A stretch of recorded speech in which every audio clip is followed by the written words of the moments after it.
Halo Sinekrip, balik lagi sama gua Rashid Hari yang kali ini mau ngomongin sebuah film baru yang rilis di bioskop. Dan gue yakin untuk para penggemar film-film Korea ini pasti udah sangat dinanti-nantikan, karena ini adalah sequel untuk salah satu film paling banyak ditonton di sepanjang sejarah perfilman Korea, yaitu yang judulnya adalah I, The Executioner, yang merupakan sequel dari Veteran yang rilis tahun 2015.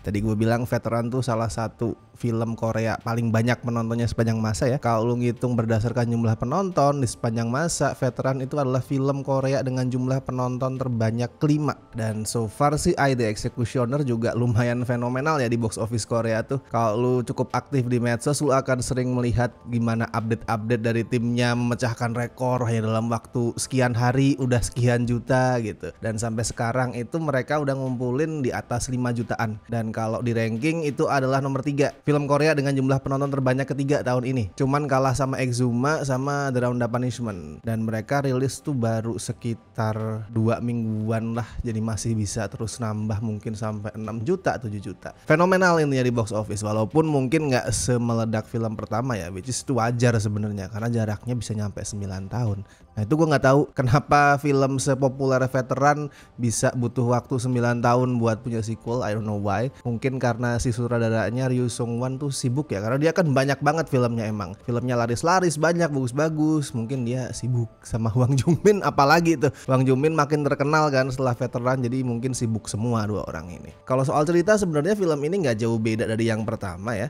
Masih soal sebuah tim kepolisian yang salah satunya diisi sama detektif So Do Chul yang diperanin Hwang Jung-min. Mereka itu khusus menangani kejahatan-kejahatan kekerasan, dan kali ini yang mereka temui itu ada sebuah kasus pembunuhan berantai di mana si pelaku itu dengan sengaja ngebunuh orang-orang yang menurut dia gagal diadili, gagal dihakimi sama hukum Korea Selatan. Masih sama kurang lebih ya, masih soal detektif berusaha meringkus penjahat. Bedanya kalau film pertama bukan pembunuh ya. Walaupun juga ngebunuh juga sih antagonis di film pertama, tapi kan dia kejahatan utamanya bukan pembunuhan berantai. Masih sama secara template, walaupun gue ngelihat yang ini jauh lebih brutal karena emang kasusnya pembunuhan. Jauh lebih brutal, jauh lebih dark, tapi secara template nggak jauh beda. Nah mungkin banyak dari lu tuh bertanya-tanya juga, dan di medsos sudah beberapa juga yang nanya ke gue, apakah gue harus nonton film yang pertama buat bisa menikmati sequelnya ini?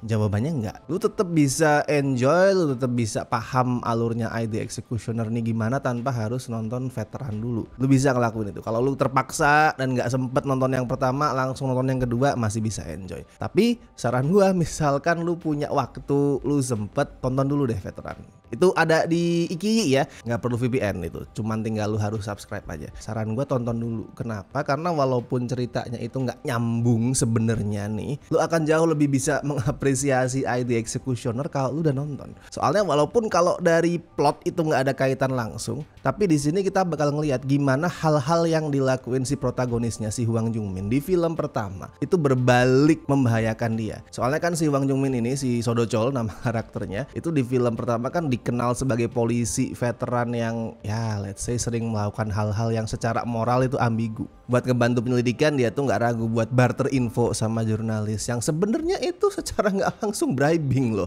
Walaupun nggak melibatkan duit, tapi itu bisa dihitung sebagai bribing, sebagai kecurangan. Terus dia juga nggak ragu buat mukulin penjahat. Nah itu yang paling sering dia lakuin. Si So Do Chul ini dia tuh selalu nyari alasan, nyari cara supaya dia itu bisa ngehajar penjahat. Misalkan, wah nih gue pengen pukulin dia, tapi kalau asal mukul gue yang bakal salah. Akhirnya dia pura-pura bikin luka di badan dia, seolah-olah si penjahat itu yang lukain dia, baru dia jotosin di situ. Nah, So Do Chul di Veteran adalah polisi yang ya sebenarnya dia polisi yang bagus, yang punya integritas, tapi nggak ragu buat ngelakuin hal-hal yang secara moral tuh ambigu demi menangkap penjahat. Nah di sini dia bakal ngelihat nih, di film keduanya ini bakal ngelihat kalau oh ternyata hal-hal itu kalau gue yang ngalamin itu nggak menyenangkan, dan itu adalah hal yang buruk. Contohnya si jurnalis yang tadi sering dia bribing itu sekarang malah berbalik merugikan dia. Terus soal kekerasan juga sama, karena film ini intinya tuh mempertanyakan sebenarnya ada nggak sih kekerasan atau pembunuhan yang layak untuk dibenarkan gitu. Misalkan kita ngebunuh atau melukai secara fatal seorang penjahat, nah itu apakah bisa dibenarkan atau enggak? Nah selama ini si So Do Chul kan ngelakuin itu, dia ngerasa ya nggak apa-apa, ini penjahat gue pukulin aja. Nah di sini pola pikir itu di counter karena dia sendiri ngeliat, oh ternyata itu bukan hal yang benar. Itu gue nggak expect sih kalau ID Executioner bakal ngedevelop ceritanya berdasarkan perilaku karakter utamanya di film pertama. Itu bagus karena itu ngasih karakternya itu jalan buat berproses, nggak stagnan aja penokohannya. Dan buat nambah relevansi cerita di sini filmnya juga nyelipin soal medsos, gimana penghakiman dari para netizen itu sangat-sangat kejam, bahkan kadang bisa salah main hakim tuh. Misal ada gosip, wah si ini melakukan hal buruk A gitu, langsung ditelan mentah-mentah sama netizen, disikat, diserang, di cancel lah, dibully lah, walaupun mungkin belum tentu benar. Ya overall kalau ngomongin storytelling sebenarnya film ini lebih bagus daripada yang pertama. Karena gue nonton film ini nggak berharap dapat cerita kuat ya, gue cuma pengen lihat action. Karena ini Ryu Sung-wan, come on, dia terkenal sama actionnya yang keren-keren. Jadi gue nggak expect ada cerita yang kuat. Termasuk misterinya sebenarnya juga menarik sih. Yang bikin menarik dari misterinya tuh gini, lu bakal dengan gampang bisa nebak sebenarnya pembunuhnya itu siapa. Dari awal lu akan bisa nebak nih. Setelah si pembunuh tuh pertama kali menampakkan mukanya ya, lu bisa nebak kalau ya ini pembunuhnya tuh yang ini gitu. Tapi somehow filmnya itu bisa dengan cerdik bikin penonton itu ngeraguin tebakan tadi. Padahal sebenarnya tebakan tuh udah bener dan nggak ada alasan buat ngeraguin tebakan itu. Tapi somehow filmnya bisa bikin gua tuh wait, kayaknya bukan deh. Kayaknya beda deh ini. Bikin gue tuh agak-agak ada keraguan di kepala. Itu bisa ngasih investigasi yang asik buat diikutin. Walaupun ya penyakitnya Ryu Sung-wan masih terulang sih di sini. Ryu Sung-wan itu adalah salah satu sutradara Korea favorit gue.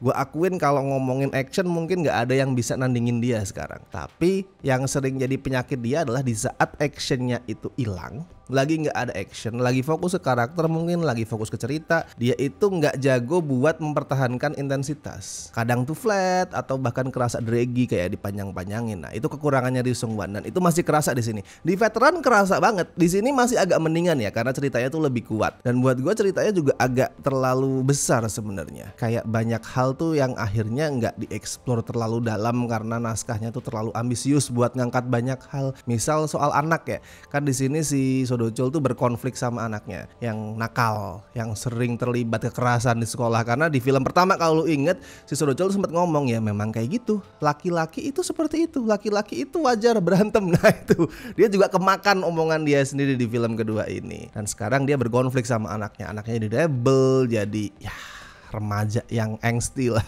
yang memberontak. Nah itu buat gue agak kurang kuat eksplorasinya karena sebenarnya potensinya gede banget nih. Ngomongin gimana remaja yang gara-gara pola asuh kurang baik sekarang berbalik melawan orang tuanya, jadi bahkan sampai depresi segala ya, punya suicidal tendency juga. Nah itu menarik banget buat dieksplor, tapi ya nggak dalam lah eksplorasinya, agak-agak dangkal. Itu agak gue sayangkan karena emang ceritanya ambisius banget, banyak hal tuh dia ambil, jadinya nggak semua tuh bisa kegali. Itu ceritanya. Tapi kalau action udahlah, Ryu Sung-wan action nomor 1 di Korea. Dia itu jago banget bikin filmnya kelihatan jauh lebih megah daripada sesungguhnya. Misal dia dikasih budget 100 juta gitu misal, filmnya tuh bakal kelihatan kayak punya budget 200 juta. Dan itu kerasa banget di sini. Veteran itu bukan film murah, sama sekali nggak kelihatan murah. Tapi gue nonton ID Executioner, langsung gue ngerasa anjir Veteran kayak film kecil coy.